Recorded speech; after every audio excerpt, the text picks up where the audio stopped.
বলিউড অভিনেত্রী প্রীতি জিন্টা একটু দেরি করে ফেললেন। জন্মদিনের একেবারে শেষ বেলায় এলেন সামাজিক যোগাযোগ মাধ্যম এক্স হ্যান্ডলে। ভাইজানের সঙ্গে বিশেষ মুহূর্তের কোলাজ তৈরি করে শুভেচ্ছা জানালেন নিজস্ব ভঙ্গিতে শুভ জন্মদিন সালমান। বলি ভাইজান খ্যাত সালমানের প্রেমিকার তালিকা অনেক লম্বা। 59 বছর বয়সেও তিনি বলিউডের সবচেয়ে কাঙ্ক্ষিত অবিবাহিত পুরুষ। এই প্রেমিকার তালিকায় কারা ছিলেন আর কারা ছিলেন না তা নিয়ে ধোঁয়াশা রয়েছে। তবে ভক্তরা প্রায় রোজই নতুন প্রেম খুঁজে বের করার চেষ্টা করেন সালমান খানের জন্য।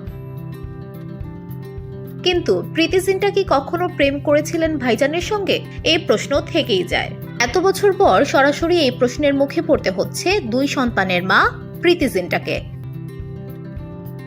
হর দিল জো প্যার করেগা, চোরি চোরি চুপকে চুপকে, দিল নে জিসে আপনা কাহা, জানেমানের মতো বক্স অফিস সফল ছবিতে জুটি বাঁধতে দেখা গেছে প্রীতি জিন্টা ও সালমানকে। কোনোদিনই তাদের পর্দার রসায়ন পর্দার বাইরে দেখা যায়নি। কিন্তু এবার ভাইজানের 59তম জন্মদিনে কি সেই ইঙ্গিত নিজেই রেখে গেলেন প্রীতি জিন্টা? ভাইজানের সঙ্গে বিশেষ মুহূর্তের কোলাজ তৈরি করে লিখলেন, শুভ জন্মদিন সালমান, শুধু জানাতে চাই তোমাকে সব থেকে বেশি ভালোবাসি। বাকিটা বলবো যখন কথা হবে। আর হ্যাঁ, আমাদের আরো কিছু ছবি প্রয়োজন, না হলে পুরনো ছবিগুলোই পোস্ট করতে থাকবো। প্রীতির এমন ভালোবাসার বহরে ভেসে গেছেন ভক্তরা। এক নেটিজেন তাকে বলেছেন, অবশেষে সবচেয়ে কাঙ্ক্ষিত শুভেচ্ছাটি পেলেন ভাইজান। এর উত্তরে অভিনেত্রী জানিয়েছেন, হ্যাঁ, কারণ আমি আমেরিকায়, আর এখানে এখনই ওর জন্মদিন।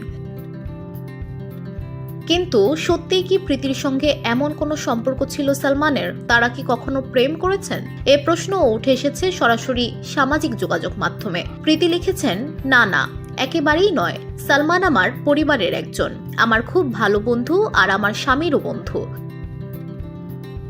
নেটিজেনকে কৈফিয়ত দিলেন প্রীতি। এরপর যাতে এই বিষয়ে আর কোনোভাবেই জল ঘোলা না হয় বলে অভিনেত্রী জানিয়ে দিয়েছেন সে কথাও। উল্লেখ্য, 27 ডিসেম্বর সালমান খানের জন্মদিন। নিজের পরিবারের সঙ্গে সেই দিনটি বিশেষভাবে পালন করেছেন ভাইজান। আরশাদ নিরাপত্তায় শুধু ঘনিষ্ঠদের সঙ্গে জন্মদিন উদযাপন করেছেন তিনি। লতাপাতায় খান পরিবারের সঙ্গে জড়িত প্রায় সবাই 26 ডিসেম্বর রাত থেকে গ্যালাক্সি অ্যাপার্টমেন্টে উপস্থিত হয়েছিলেন।